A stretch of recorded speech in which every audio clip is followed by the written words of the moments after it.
يخشون ربهم بالغيب لهم مغفرة وأجر كبير.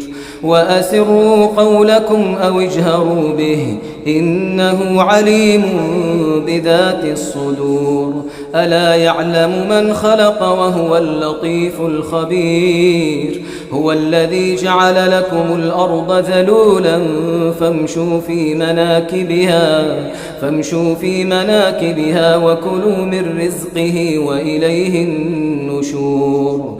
أأمنتم من في السماء أن يخسف بكم الأرض فإذا هي تمور أم أمنتم من في السماء أن يرسل عليكم حاصبا فستعلمون كيف نذير.